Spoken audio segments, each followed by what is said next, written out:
बिस्मिल्लाहिर्रहमानिर्रहीम। इय्याका नअबुदु व इय्याका नस्तईन।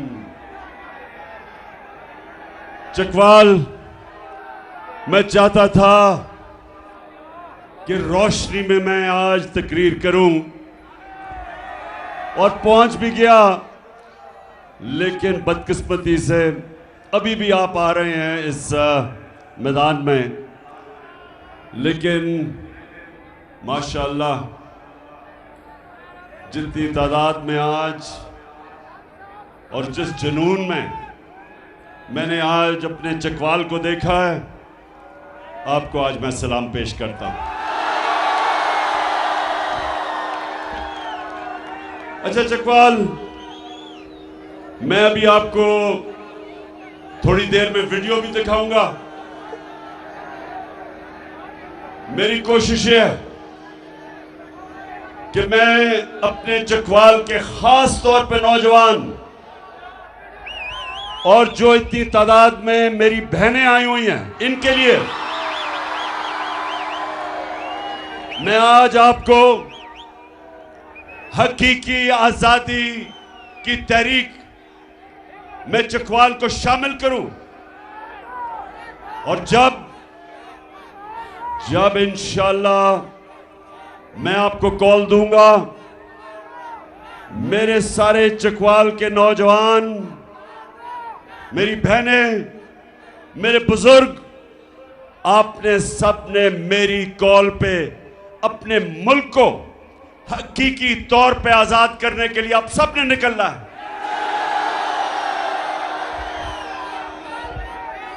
पहले तो मैं आपको खुशखबरी सुनाऊं। कल रात मैंने एक टेलीथॉन किया। सैलाब के जो मुतासरीन हैं उनके लिए पैसे इकट्ठे करने के लिए। यह तीसरा टेलीथॉन था। और चकवाल, आपको हैरत होगी कि 3 टेलीथॉन में मेरी कौम ने 14 अरब रुपया मुझे दिया।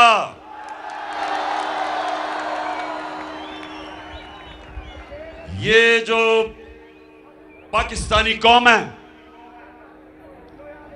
माशाअल्लाह, जब इनको यकीन हो जाए कि इनका पैसा सही जगह खर्च होगा, मैं ये दावा करता हूं कि दुनिया में इनसे ज्यादा खुले दिल के लोग नहीं हैं जो मेरे पाकिस्तानी हैं।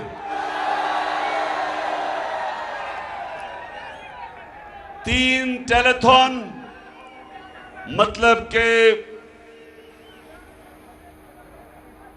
8.5 घंटे में 14 अरब रुपया, 14 अरब रुपया मेरी कौम ने उनके। अच्छा अब जरा सुनना है आपने। एक मैं पहले संजीदा बात से शुरू करना चाहता हूं। इस वक्त हमारे जो खास तौर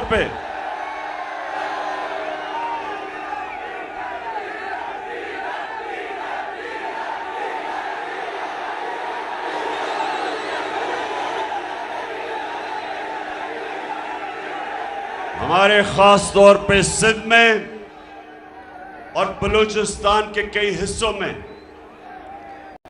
ऐसे हमारे पाकिस्तानी हैं जो बहुत मुश्किलों का सामना कर रहे हैं। और खास तौर पे मुझे खौफ है कि सिंध जिधर पानी खड़ा हो गया, उधर लोगों की फसलें तबाह हुई, मकई तबाह हुई, चावल तबाह हुआ। जो उन्होंने अपने घरों में दाने रखे हुए थे, बीज रखे हुए थे, वो बह गए। और खौफ ये है कि क्योंकि पानी खड़ा है तो वो गंदम की फसल भी नहीं लगा सकेंगे। इसलिए ये हमारे पाकिस्तानी बहुत मुश्किल में है। और इनकी सबसे बड़ा जो वजह कि आज पानी खड़ा है कि ये जो हुकूमत है सिंध की, पीपल्स पार्टी की 14 साल से सिंध में बैठी है। इन्होंने अभी तक जो दरियाए सिंध के साथ राइट बैंक आउटफॉल जो नहर थी जिसने पानी को लेके जाना था बाहर, जो हमारी हुकूमत थी जब फेडरल गवर्नमेंट, हमने वापडा ने हमारे नीचे 7 तक ये नहर पूरी कर ली, लेकिन 7 से आगे जो सिंध हुकूमत ने लेके जानी थी वो पूरी नहीं हुई, जिसकी वजह से जब बारिश आता है और पानी आता है तो पानी जाता नहीं जब तक ड्रेन नहीं बनती, और वो पैसा बजाय उस नहर के लिए ये जो सिंध में पीपल्स पार्टी के डाकू बैठे हैं, इन्होंने ये पैसा चोरी करके इनके दुबई में और पाकिस्तान से बाहर इनकी प्रॉपर्टीज, इनके बैंक पे पैसे, और बेचारा आज सिंधी जो बेचारा गरीब किसान हारी देखने वाला है उनका हाल क्या। और जब ये हालात थे तो आज बेहिसी देखें, उसकी बेहिसी देखें शहबाज शरीफ की कि वो मुल्क से बाहर दौरे कर रहा है, यूनाइटेड नेशन चला गया है। कौन सा मार का मारना यूनाइटेड नेशंस जब मुल्क के अंदर इतना बड़ा अजाब आया हुआ है। 3 करोड़ पाकिस्तानी मुतासिर हैं सैलाब से। कौन सा मुल्क का सरबरा मुल्क से बाहर तब जाता है जब इतना बड़ा है मुल्क के ऊपर अल्लाह का इम्तिहान आया हो। और दूसरी तरफ जो 14 साल से पीपल्स पार्टी का चेयरमैन बिलावल भुट्टो, देसी वलैती,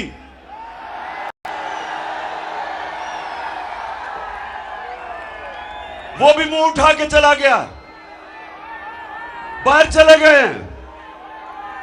और बाहर इन्होंने जाके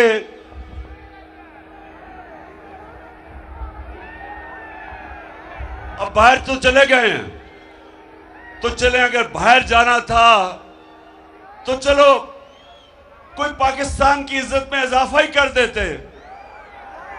लेकिन जरा अभी देखें कि रूस में शहबाज शरीफ जब रूस में गया, रूस की प्रेसिडेंट से मिला, गया था समरकंद में, लेकिन रूस के जब सदर से मिला तो जरा ये देखें कि वहां हुआ क्या।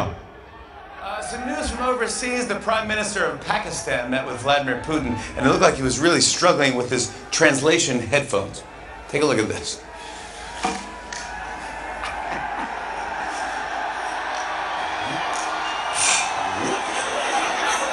There you go.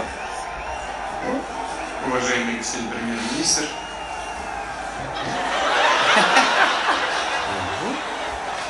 Hold on. Yeah, exactly. There you go. There you go. There we go. уважаемый господин премьер-министр, идет перевод, все нормально?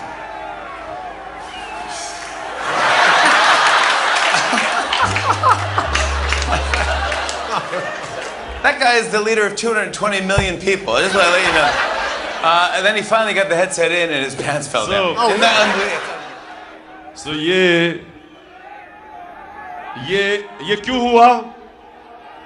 क्योंकि जब एक आप इंपोर्टेड प्राइम मिनिस्टर को लेके आते हैं साजिश के तहत, और जो साजिश करते हैं जो बाहर से, जिन्होंने इसको हमारे ऊपर मुसल्लत किया, उन्होंने इसलिए मुसल्लत नहीं किया कि ये पाकिस्तानियों की खिदमत करेगा, उन्होंने इसलिए किया कि वो उनके सारे हुक्म मानेगा। तो लिहाजा जैसे ही सदर पुतिन को मिला तो ये जो आपने हाल देखा, ये इसकी वजह क्या थी? काम पे टांग रही थी, अच्छा जरा बड़े भाई साहब को भी देख लो। जब इनका बड़ा भाई मिला प्रेसिडेंट ओबामा को, अमेरिकी प्रेसिडेंट को मिला, जब नवाज शरीफ अमेरिकी प्रेसिडेंट को मिलने गया तो चकवाल के नौजवानों ये जरा देखो, जरा देखें कि उसकी कांपे भी टांग रही थी, जरा देखें। I thank you once again and look forward to welcoming you and Mr. Obama and Mrs. Obama in Pakistan and Kimaya and यानी कि अमेरिकी प्रेसिडेंट के सामने इतना घबराया हुआ था, इतना खौफजदा था कि उसका शुक्रिया अदा भी पढ़ के करना पड़ा कि गलती ना हो जाए, कि फेंटा ना पड़ जाए, कि हेडमास्टर ना नाराज हो जाए। अच्छा अब जरा एक और देख लें। ये वैसे मैं अपनी कौम को बार बार दिखाता हूं। वो कहते हैं ना, चकवाल वो कहते हैं, क्योंकि चकवाल से माशाल्लाह ये गाजियों और शहीदों की धरती है, खुददार लोगों की धरती है। तो वो कहते हैं कि 100 शेरों की फौज जिसका सरदार गीदड़ हो, 100 शेरों की फौज जिसका सरदार गीदड़ हो वो हार जाएगी, 100 गीदड़ों की फौज जिसका सरदार शेर हो। अब जरा ये देखें कि हमारा ये इंपोर्टेड प्राइम मिनिस्टर क्या कहता है। मैं सऊदी अरब से होके आया हूँ, मैं यूएई के होके, अभी मैं तुर्की होके आया हूँ, और मैंने उन भाइयों को कहा कि आप हमारे बड़े अजीम भाई हैं, हमेशा आपने हमारी मदद की। और मैंने यही कहा, जब मैं आया हूँ तो आप समझेंगे शायद ये मांगने आया है। मैं मांगने नहीं आया, लेकिन मजबूरी है।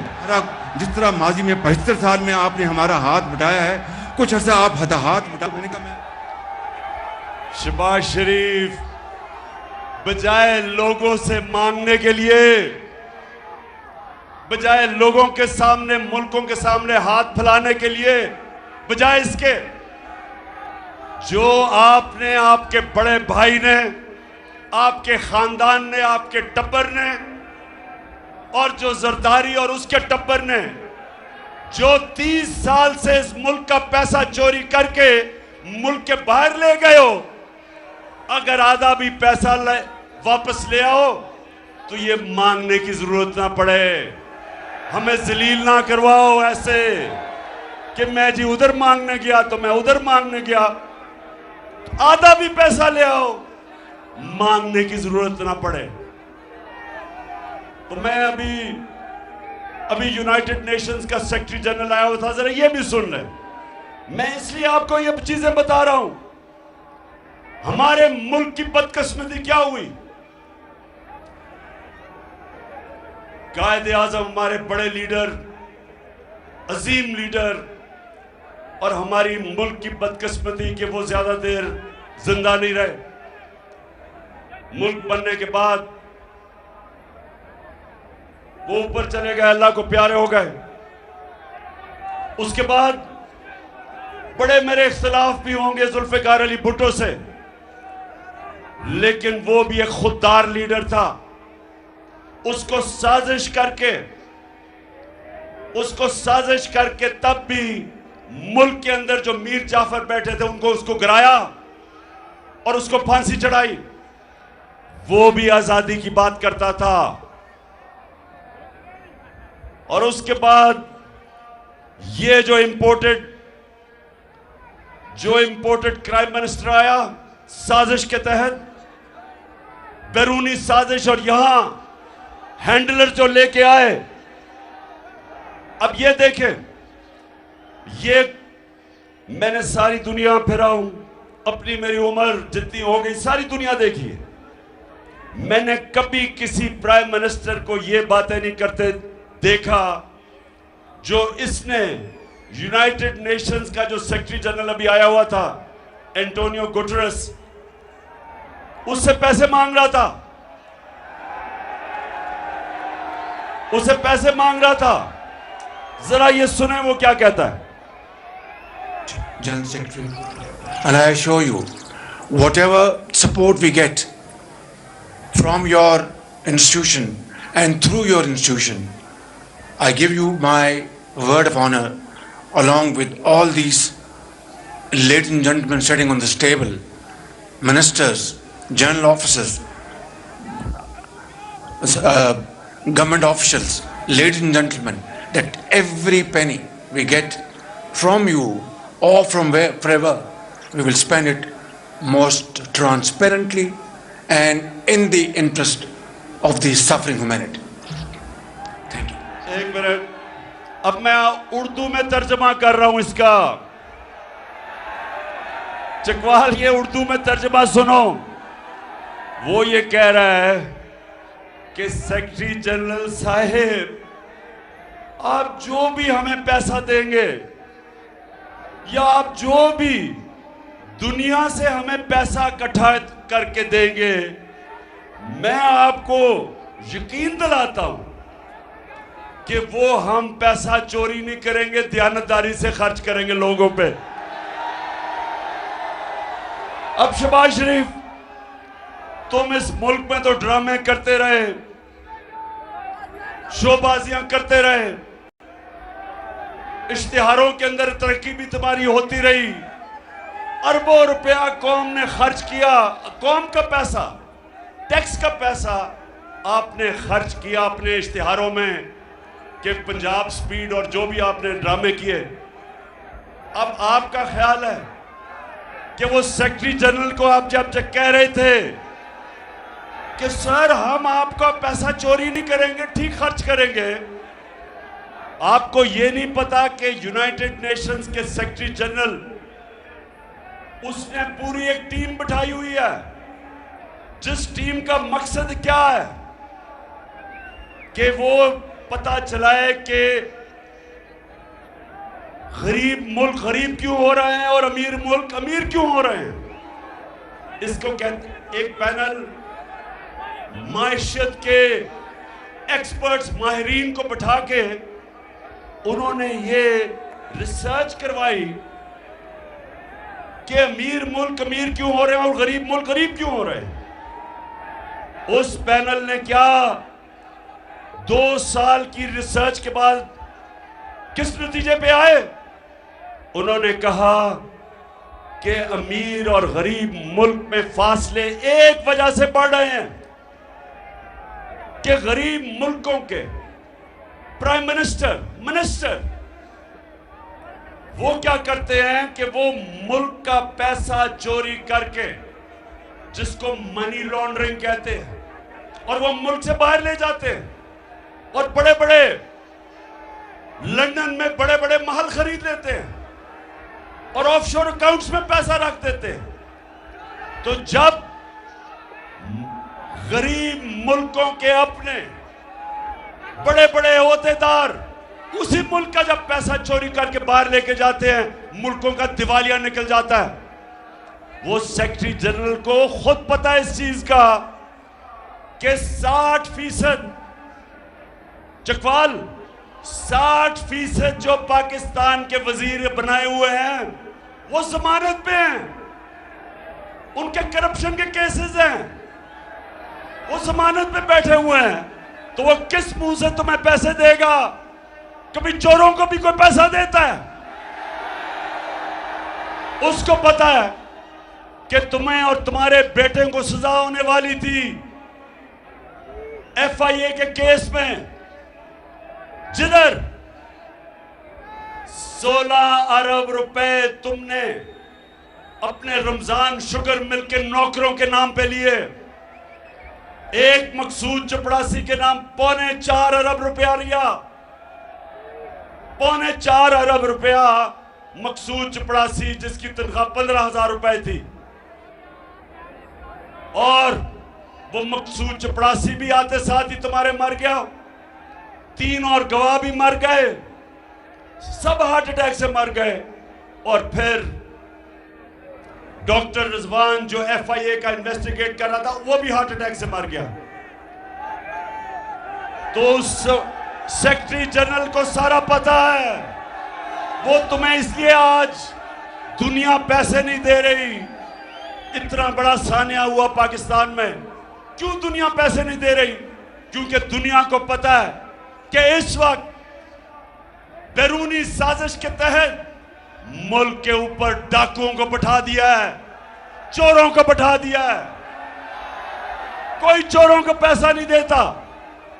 और आपको मैं आज बता रहा हूं, 8 घंटे के अंदर इसी कौम ने 14 अरब रुपया हमें दिया टेलीथॉन में मुतासरीन के लिए, क्योंकि उनको पता है कि इमरान खान के बाहर पैसे नहीं, उसके बाहर प्रॉपर्टीज नहीं, उसके बाहर, और जो भी इमरान खान का बाहर था सब बेच के आज पाकिस्तान ले आया, या चोरी करके पैसा बाहर लेके जाए। कौन आपको पैसा देगा? और यही नहीं, चकवाल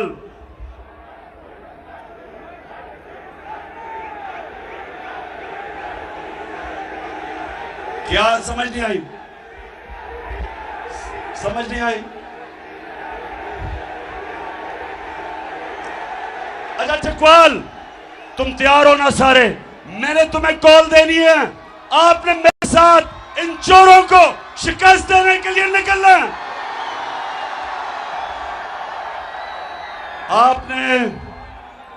आपको क्रिकेट के उन्होंने, जिस जमाने में मैं क्रिकेट खेलता था, आपको क्रिकेट के उन्होंने थोड़े से शॉट्स दिखाए। नौजवानों मेरी बात सुन लो, नौजवानों आपके लिए, मैंने अपनी 20 साल इंटरनेशनल क्रिकेट खेलने के बाद सबसे बड़ा सबक क्या सीखा? वो क्या मैंने सबक सीखा? कि जो इंसान हार नहीं मानता, उसको हार हरा नहीं सकती।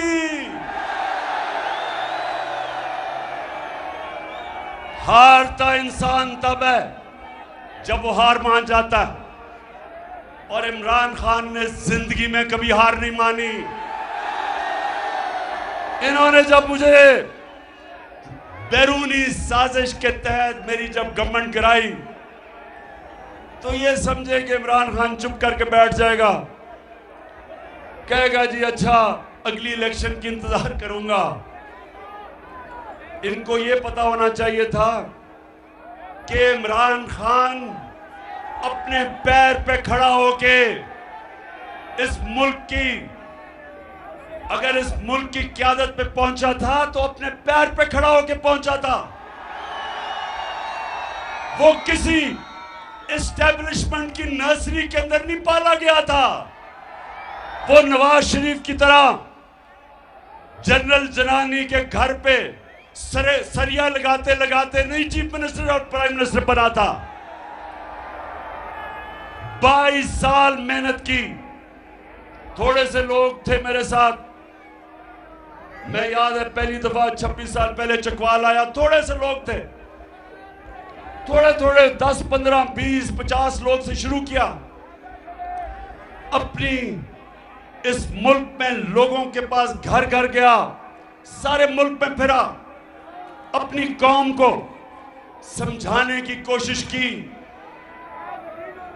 कि मेरे नबी सल्लल्लाहु अलैहि वसल्लम ने जब मदीना की रियासत बनाई तो उसकी बुनियाद रखी अदल और इंसाफ पे।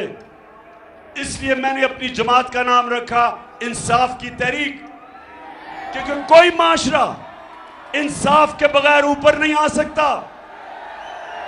इसलिए हजरत अली रज़ियल्लाहु ताला ने कहा था कि कुफ्र का निजाम चल जाएगा लेकिन जुल्म का निजाम नहीं चल सकता, ना इंसाफी का निजाम नहीं चल सकता।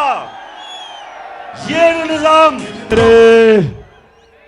मेरे नबी सल्लल्लाहु अलैहि वसल्लम, दुनिया के सबसे अजीम लीडर ने क्या कहा कि वो कौमें, चकवाल ये जरा आज मेरी बड़ी गौर से आपने बात सुननी है, क्योंकि उसके बाद मैं तहरीक में निकलने लगा हूं। मैं ये कभी इन चोरों को तस्लीम नहीं करूंगा, कभी मैं इन चोरों को तस्लीम नहीं करूंगा। जब तक मेरे में खून है मैं इनका मुकाबला करूंगा। और जो भी इनके पीछे समझ रहे हैं कि ये कौम चोरों को तस्लीम करेगी, उनका भी मुकाबला करूंगा, कभी हार नहीं मानूंगा। मेरे नबी सल्लल्लाहु अलैहि वसल्लम ने कहा था, चकवाल नौजवानों, ये आपके लिए खास तौर पे, मेरा काम है आपकी तरबियत करना। मैं आपका बाप की तरह हूं और मैं जिस तरह अपने बेटों को समझाता हूं कि आपके सामने दो रास्ते हैं। जब आप नमाज पढ़ते हैं तो सिर्फ अल्लाह से आप मांगते हैं वो रास्ता जिस पे अल्लाह ने लोगों पे नेमतें बख्शी। आप अल्लाह से कहते हैं वो रास्ता नहीं जो तबाही का रास्ता है। आप सबके सामने दो रास्ते हैं। एक रास्ता है कि इन चोरों की हम गुलामी करें, ये तबाही का रास्ता है। दूसरा रास्ता है कि हम अपने नबी सल्लल्लाहु अलैहि वसल्लम की सुन्नत के ऊपर चलते हुए राय हक पे खड़े हों। अमर बिल मारूफ जो कुरान में अल्लाह में हुक्म देता है कि अच्छाई के साथ खड़े हो और बुराई के खिलाफ जहाद लड़ो। अगर आपके कैबिनेट 60% लोग चोरी के ऊपर जमानत पे हो, आसिफ जरदारी जैसा डाकू, मुल्क का बड़ा डाकू, वो और उसका देसी वलैती बेटा अगर वो आज वजीर हो, और शहबाज शरीफ जैसा डाकू अगर वो आज हमारा प्राइम मिनिस्टर हो, तो मेरी कौम सुन लो, आपका कोई मुस्तकबिल नहीं है। 5 महीने में इन्होंने क्या किया पाकिस्तान के साथ, जरा गौर से सुनो। मैं आपको अदाद और शुमार बता रहा हूं कि इस मुल्क से हुआ क्या है 5 महीनों में। जब इन्होंने हमारी हुकूमत कराई और इन्होंने सबने एक बात कही कि जनाब महंगाई बहुत बढ़ गई, इमरान खान से महंगाई कंट्रोल नहीं हो रही। इनके साथ इनके लिफाफे सहाफी जो पैसे लेके अपने जमीर बेचते हैं, और वो मीडिया हाउस, और आपको सबको पता है वो मीडिया हाउस जिसको पैसे दे के जो मर्जी मुल्क के खिलाफ करवाना हो करवाओ, चोरों को भी चोरी भी बचाने के लिए तैयार। इन सबको इन्होंने मिला के हमारे खिलाफ, मेरे खिलाफ प्रोपेगेंडा किया कि माइशत तबाह हो गई, महंगाई आसमानों पे चली गई, महंगाई मार्च कर दी। देसी वलैती बिलावल ने महंगाई मार्च कर दी। फजल रहमान डीजल ने 2 धरने दे दिए।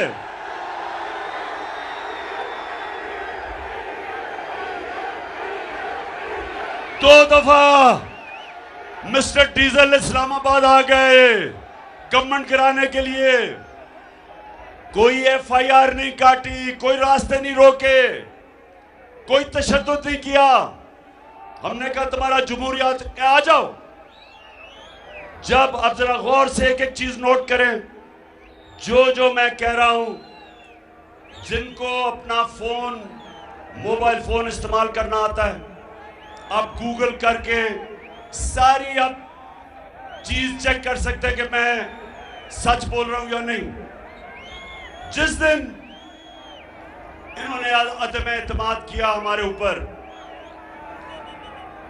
जिस दिन उन्होंने अदम एतमाद किया, तो डॉलर पाकिस्तान में 178 रुपए का था। फिर से सुन लो, $1 पाकिस्तान में उसकी कीमत 178 रुपए की थी। उस वक्त पेट्रोल और डीजल 150 रुपए लीटर था। नोट कर लो, ये 150 रुपया लीटर पेट्रोल और डीजल। आलमी मंडी में तेल $103 का था। आज आलमी मंडी में तेल $93 का है, $10 कम है। आज डीजल 150 रुपए से पहुंचे 250 रुपए पे, 100 रुपया महंगा। आलमी मंडी में तेल कम, डीजल ज्यादा। पेट्रोल आज 80 रुपया ज्यादा महंगा, जबकि तेल कम इंटरनेशनल मंडी में। बिजली, जिन जिन के पास बिजली के बिल आए हैं सुनो, हम 16 रुपए यूनिट पे बिजली हमारे जमाने में थी, आज 36 रुपए यूनिट पे और टैक्स मिला के 50 रुपए यूनिट से भी ऊपर चली गई है। 3 गुना ज्यादा बिजली की कीमत बढ़ गई है। गैस ये सर्दियों तक IMF कह रहा है 250% ज्यादा बढ़ने वाली है। महंगाई, आटा 55 रुपए किलो था, आज 100 रुपए किलो से ऊपर चला गया और कई जगह मिल ही नहीं रहा। चावल, मैं ख्वातीन बैठी है, इनको सब पता ही है मैं क्या कह रहा हूं। चावल क्या 100 रुपए से 220 रुपए पे। सुनते जाए, ये वही 5 महीने के अंदर जिन्होंने कहा था कि महंगाई कम करें, सुने आज अवाम के ऊपर क्या गुजर रही है। आज सारे लोग महंगाई के अंदर पिसे हुए हैं। और कितने वो अखबार जो हमारे जमाने में और ये जो मीडिया लोगों को कहते थे महंगाई है, आज क्यों चुप हो? बताओ लोगों के ऊपर क्या गुजर रही है आज। और अब दूसरी बात सुने जरा पाकिस्तानियों, मैं चाहता हूं आपको पता चले कि कितनी बड़ी साजिश हुई है आपके मुल्क से। ये जो इन्होंने अमेरिकियों के साथ मिलके, यहां के गद्दारों ने जो साजिश की, सारी कौम को पता होना चाहिए उन्होंने क्या क्या हमारे साथ। हम जब, और ये एक माइशत के ऊपर हर साल हुकूमत एक पेपर प्रिंट करती है जो माइशत का जायजा लेती है, और उसको कहते हैं economic journal of Pakistan, economic survey of Pakistan. वो क्या कहती है? वो इस हुकूमत ने इकोनॉमिक सर्वे प्रिंट की, इस हुकूमत ने, हमने नहीं की। वो क्या कहती है? पाकिस्तानियों, 17 साल में, हमारे तीसरे और चौथे साल में, 17 साल के बाद सबसे ज्यादा हमारी माशी तरक्की हुई, 5.6% और 6% चौथे साल पे। ये 17 साल के बाद मुल्क की माशियत ऊपर गई। हमारी 17 साल के बाद इंडस्ट्री, सनत 11% के ऊपर आगे बढ़ रही थी। हमारे किसानों के पास, कभी किसानों के पास इतना पैसा नहीं आया जो हमारे आखिरी 2 साल में आया। 4 बड़ी फसलों की रिकॉर्ड पैदावार थी, 4 बड़ी फसलों की रिकॉर्ड पैदावार थी। गन्ने के जो बेचारे किसान थे, हमने शुगर माफिया से उनको पूरी कीमत लेने दी, पूरा पैसा दिलवाया। हमने खादें नीचे रखी। ट्यूबवेल पे हमारे दौर पे यूनिट 8.5 रुपए यूनिट था, आज 36 रुपए यूनिट है। किसानों का इन्होंने माशी कत्ल कर दिया। DAP 8,000 हमारे दौर में, आज 14,000 है। पोटाशियम 4,000 हमारे दौर में थी, आज वो 16,000 पे चली गई है। महंगाई आसमानों पे, बिजली आसमानों पे, इंडस्ट्री बंद हो रही है, एक्सपोर्ट्स गिर रही हैं, बेरोजगारी बढ़ रही है। और मैं आज सवाल पूछता हूं, हर उस गद्दार ने, हर गद्दार से सवाल पूछता हूं जो ये इंपोर्टेड चोरों की हुकूमत जिन्होंने हमारे ऊपर मुसल्लत की। आज हमारा रुपया गिर रहा है। रुपए गिरने से नौजवानों, मेरा काम है फिर से आपको बताऊं आगे होने क्या वाला है। इंडस्ट्री बंद हो रही है। हमारे जमाने में पाकिस्तान की तारीख की रिकॉर्ड एक्सपोर्ट्स थी, रिकॉर्ड डॉलर्स पाकिस्तान में आ रहे थे। ये जो पाकिस्तान छोड़ के गए थे 2018 में, जो टोटल पाकिस्तान में डॉलर आ रहा था रेमिटेंसेस से और एक्सपोर्ट से, वो 43 अरब डॉलर था। सुन लो, 43 अरब डॉलर था। और इन्होंने जो कर्जा छोड़ के गए थे 20 अरब डॉलर बैरूनी कर्जा था।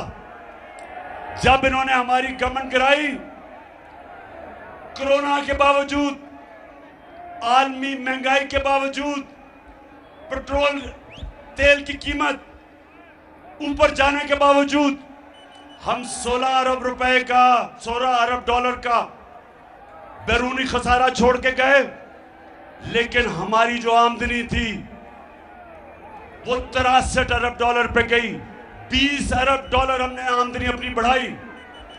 तो हम वो जो पाकिस्तान छोड़ के गए थे, जो इन्होंने कहा था बहुत बुरे हालात है, हमारी फैसलाबाद में मजदूर नहीं मिल रहे थे, फैसलाबाद के अंदर मजदूर नहीं मिल रहे थे। हमारी टेक्सटाइल इंडस्ट्री जो आज 20% बंद हो चुकी है, मोटरों की और मोबाइल फोन की 50% बंद हो चुकी है। तो मैं आज पूछता हूं हर उस गद्दार से कि जिन्होंने पाकिस्तान से ये जुल्म किया है, ये कौम भी ना आपको माफ नहीं करेगी और अल्लाह भी आपको माफ नहीं करेगा। जो गरीब की तकलीफ है आज, जो आज महंगाई में हमारी अवाम पिस रही है, जो गरीब की तकलीफ है, कोई माफ नहीं करेगा। और मैं अब एक और चीज के ऊपर, चकवाल सुन लो जरा, ये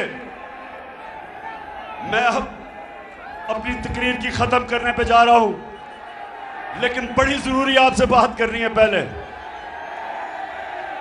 और वो ये कि मैंने कहा, चकवाल सुनो जरा, मैंने कहा कि जो आर्मी चीफ है उसको मेरिट के ऊपर सिलेक्शन होना चाहिए। मैं समझता हूं कि वो कौम, जिस कौम में मेरिट होती है, वो हमेशा आगे निकल जाती है उन कौमों से जिधर मेरिट नहीं होती।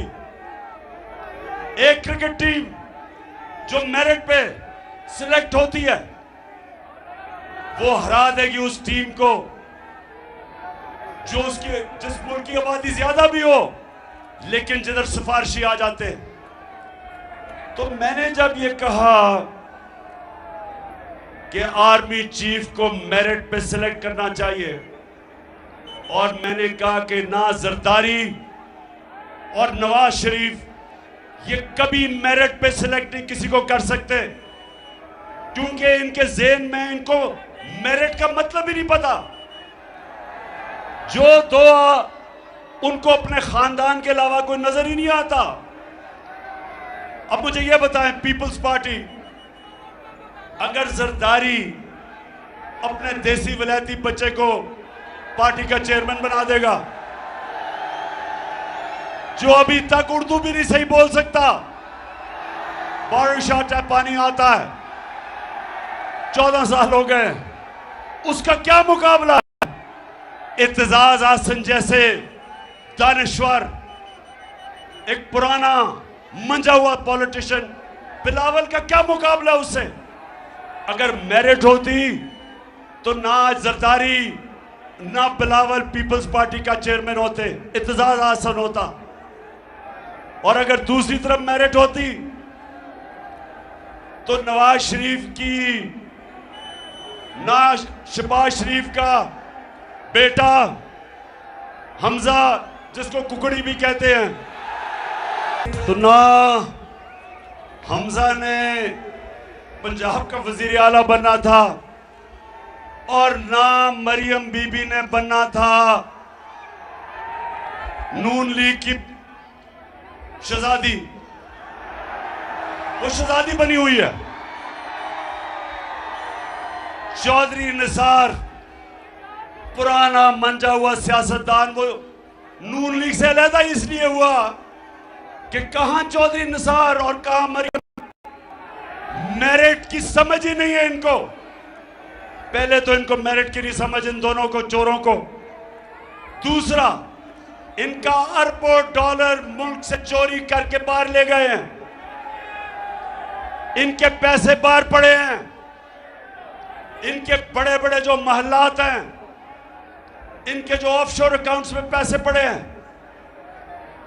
जिधर इनके पैसे पड़े हैं, ये उन लोगों के गुलाम हैं।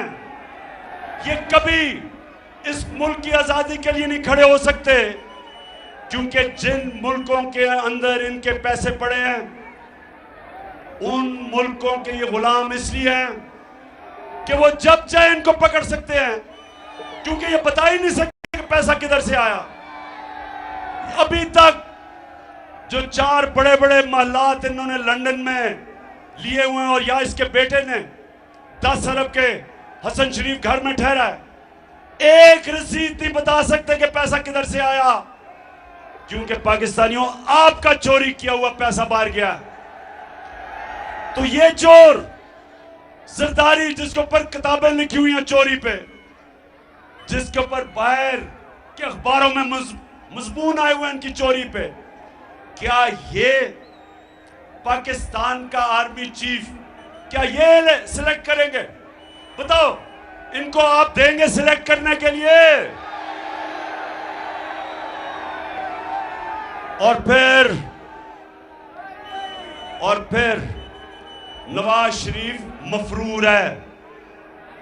नवाज शरीफ झूठ बोल के मुल्क से बाहर गया है। मुशर्रफ के तौर पे भी ये झूठ बोल के बाहर गया था, कहता था मैंने कोई मुआहदा नहीं किया।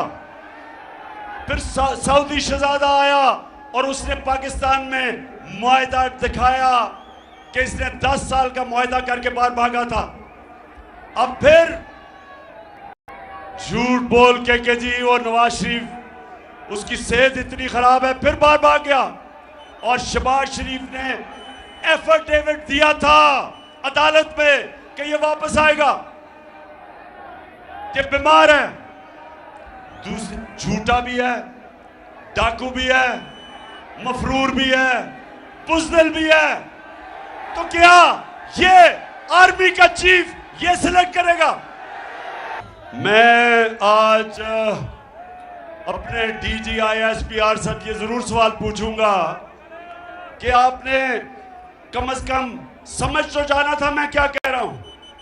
आज सारी कौम मेरे साथ खड़ी है कि इन चोरों को कभी सिलेक्ट नहीं करना चाहिए पाकिस्तान का आर्मी चीफ। और जरा मैं अब आपको थोड़ी सी जरा वीडियो दिखा दूं, क्योंकि जो नवाज शरीफ ने जिसको सिलेक्ट किया है, अपनी बेटी को, बेटी ने 1 घंटा जिंदगी में काम नहीं किया। 1 घंटा जिंदगी में काम नहीं किया, उसको पता ही नहीं है मेहनत क्या। बेटी की जो सबसे बड़ी, नवाज शरीफ की बेटी की जो सबसे बड़ी क्वालिटी है, उसकी जो सिफ्त है, वो ये है कि झूठ बोलने में उसने PhD ली हुई है। ये जरा आप सुने, मरियम से किसी ने पूछा कि जनाब आपके अरबों रुपए के बाहर महलात हैं। मरियम से पूछा कि आपके अरबों रुपए के बाहर महलात हैं, ये आज से 10 साल पहले। तो मरियम बीबी क्या कहती हैं जरा सुने। इस तरह मुझे लगा कि आप लोगों को बेवकूफ नहीं बना सकते। मेरी सेंट्रल लंदन में प्रॉपर्टीज तो दूर की बात है, मेरी पाकिस्तान में भी कोई प्रॉपर्टी नहीं है। मैं अपने वालिद के साथ है और मुझे समझ नहीं आई कि मेरी और मेरी वालदा की और बहन भाइयों की प्रॉपर्टीज ये कहाँ से निकाल के ले आए हैं। मेरे नाम पाकिस्तान में कोई प्रॉपर्टी नहीं है, ये तो इंग्लैंड की बात है। बेचारी के पास पाकिस्तान में प्रॉपर्टी नहीं है। ये बेचारी वो एहसास प्रोग्राम में इसने अपनी दरख्वास्त दी हुई है कि मुझे कोई घर दे दें सूद के बगैर। मैं बड़े बुरे हालात है मेरे। अच्छा, अब नौजवानों एक चीज और याद रखना, कभी एक हदीस ना भूलना। मेरे नबी सल्लल्लाहु अलैहि वसल्लम ने एक दफा कहा कि शैतान इंसान के गुनों को नशर करता है। अल्लाह अल हक है, उसका वादा है कि सच सामने आना है, सच का खुदा है।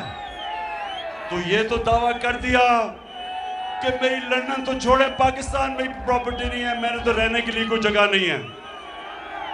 उसको नहीं पता था कि अल हक ने 4 साल के बाद एक इंटरनेशनल इंकशाफ कर देना है।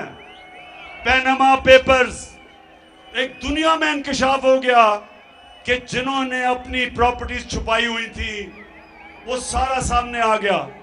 तो जब वो सामने आया तो चकवाल ये गौर से सुने, मरियम के भाई क्या कहते हैं।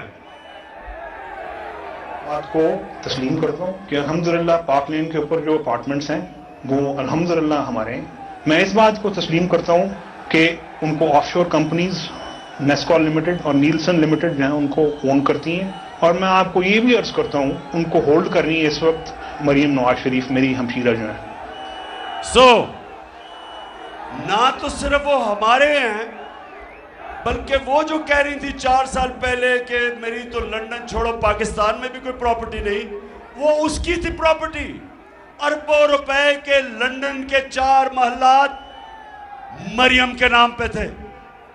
अब मैं मरियम को एक चीज आपको मुझे मानना पड़ेगा, मैंने कभी किसी को इतने सीधे मुंह से झूठ बोलते नहीं देखा। अब ये जरा देखें कि मरियम से किसी ने पूछा, जब पूछा कि ये तो आपकी प्रॉपर्टीज हैं, पैसा किधर से आया, तो मरियम अब क्या कहती है, जरा ये देखें।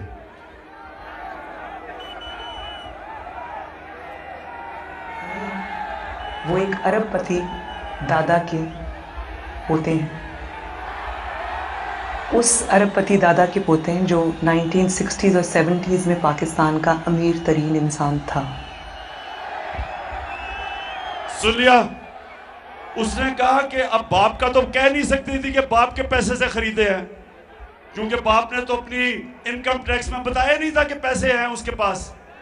तो उसने क्या कहा, उसने कहा मेरे दादा थे, क्योंकि दादा दुनिया में नहीं थे तो किसी ने पूछना ही नहीं था।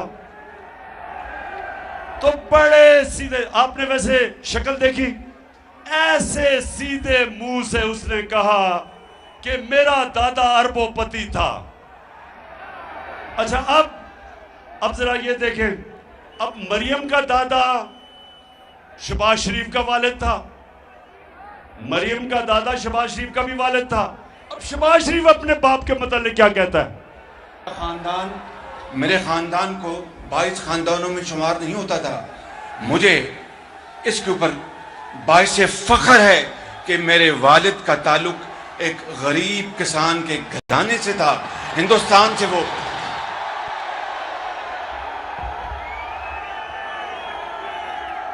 तो मेरी बहनें आप देख रही हैं, बहनें देख रही हैं कि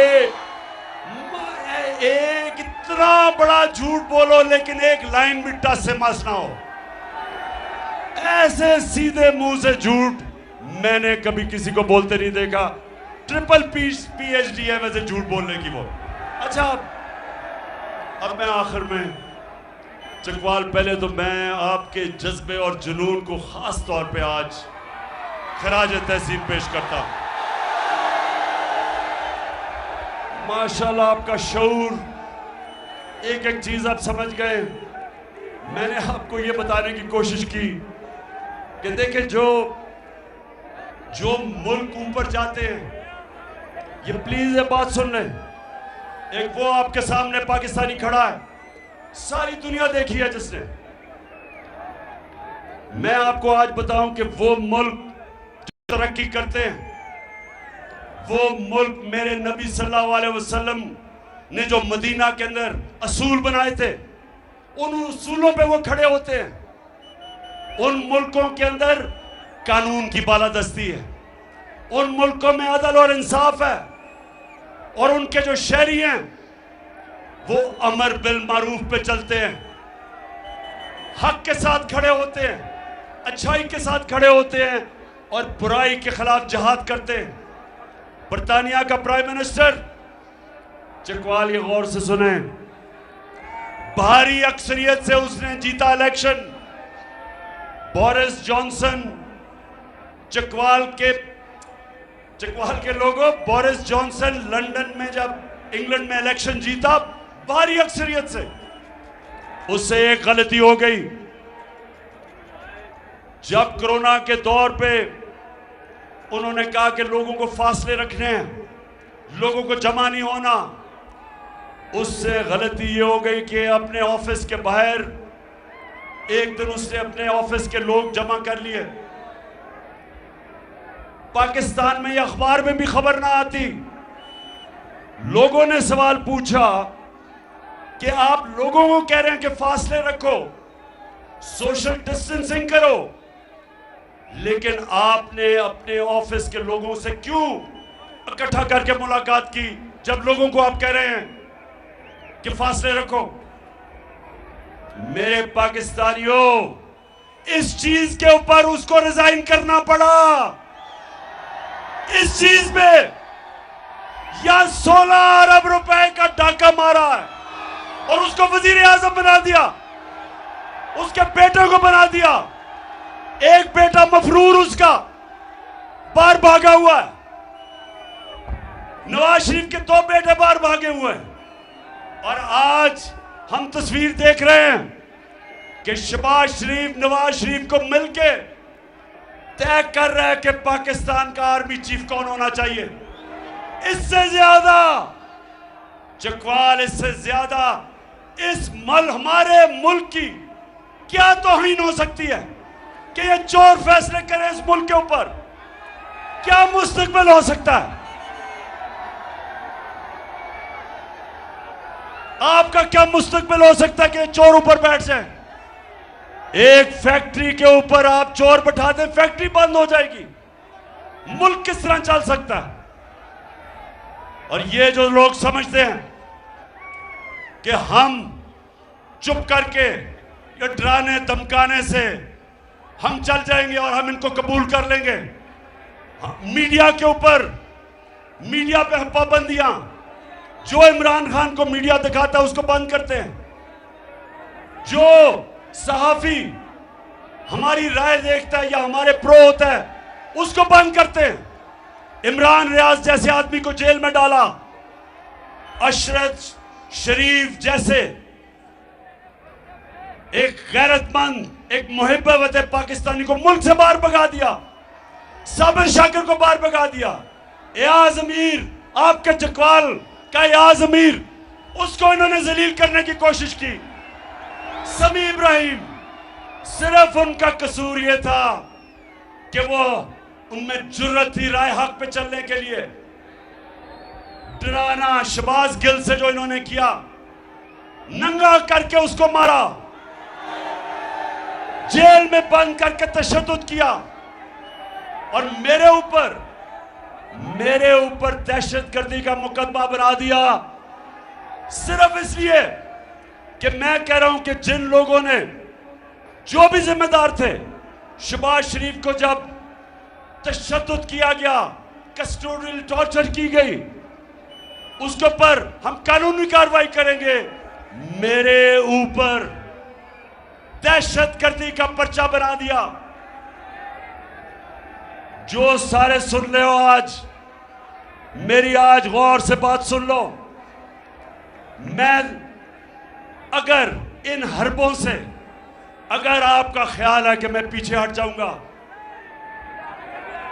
जो लोग मुझे 50 साल से जानते हैं, जो मुझे जानते हैं, उनको ये पता है कि जितना ये करोगे उतना और जोर से मैं आपका मुकाबला करूंगा। चकवाल, वैसे माशाल्लाह आपका जज्बा जुनून फिर मार गया हूं, सलाम पेश करता हूं आपको। अच्छा चकवाल, अब हमने सबने, हर पाकिस्तानियों को मैं आज कह रहा हूं, तैयारी करो, तैयारी करो आप सब। और मैं सियासत की बात नहीं कर रहा, मैं हकीकी आजादी की बात कर रहा हूं, मैं जहाद की बात कर रहा हूं, मैं उस पाकिस्तान की बात कर रहा हूं जो मेरे लीडर कायदे आजम ने जद्दोजहद की, और मेरा जो नजरियाती लीडर इलामा इकबाल की जो सोच थी, उस पाकिस्तान को अगर हमने, वो पाकिस्तान जिसने एक अजीम कौम बनना था, जिधर दुनिया में हर पासपोर्ट की इज्जत होनी थी, जिसका नारा था कि पाकिस्तान का मतलब क्या, ला इलाहा इल्लल्लाह। ए अल्लाह, तेरे सिवा हम किसी के सामने नहीं झुकते, हम किसी अमरीकी के सामने नहीं झुकते, हम किसी डाकू के सामने नहीं झुकते, हम खौफ के बुत के सामने नहीं झुकते। कूफा के लोगों को पता था कि हजरत इमाम हुसैन राय हक पे थे, कूफा के लोग जानते थे, लेकिन यजीद के खौफ की वजह से निकले नहीं। और इस्लाम की तारीख का सबसे बुरा सानिया हुआ, सबसे तकलीफ दे वाक़या हुआ, क्योंकि लोग डर गए, खौफजदा हो गए, ला इलाहा इल्लल्लाह को भूल गए। बजाय अल्लाह कि तेरे सिवा हम किसी के सामने नहीं झुकते, खौफ के बुत के सामने झुक गए और जुल्म हुआ। इस्लाम की तारीख का सबसे बड़ा सानिया हुआ। मैं आज अब पाकिस्तानियों को कह रहा हूं कि तोड़ दो ये खौफ के बुत को तोड़ दो। ये जो टेलीफोन आता है जी गुमनाम नंबर से धमकियां देने के लिए, वापस धमकियां दो उनको।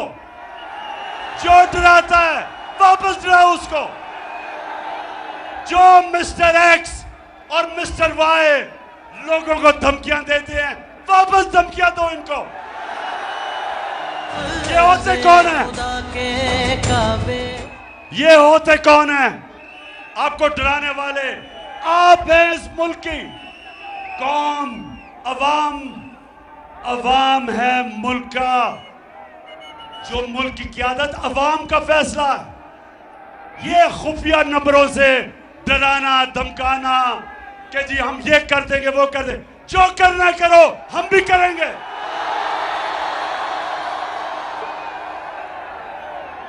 मैं आज अपनी सारी कौम को कह रहा हूं, तैयार हो जाओ। हमने तमाशा देख लिया काफी।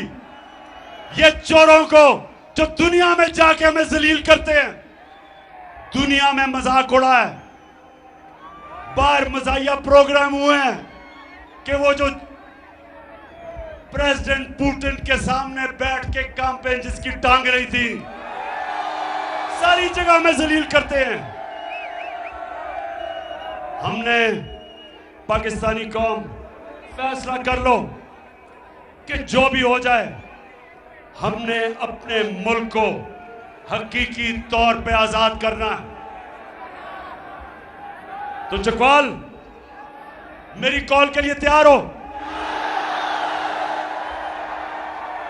मेरी बहनें, आप भी तैयार हो? हमारी पाकिस्तान की ख्वातीन भी आज इस हकीकी आजादी की जंग में पूरी तरह शिरकत करेंगी। मेरे नौजवान, आपने तो खैर सबसे ज्यादा तैयार होना है, लेकिन हर पाकिस्तानी को मैं आज कह रहा हूं आपका कप्तान जब तक उसके अंदर, जब तक मैं जिंदा हूं, मैं इंशाल्लाह इनका मुकाबला भी करूंगा और इनको शिकस्त भी दूंगा। पाकिस्तान जिंदाबाद।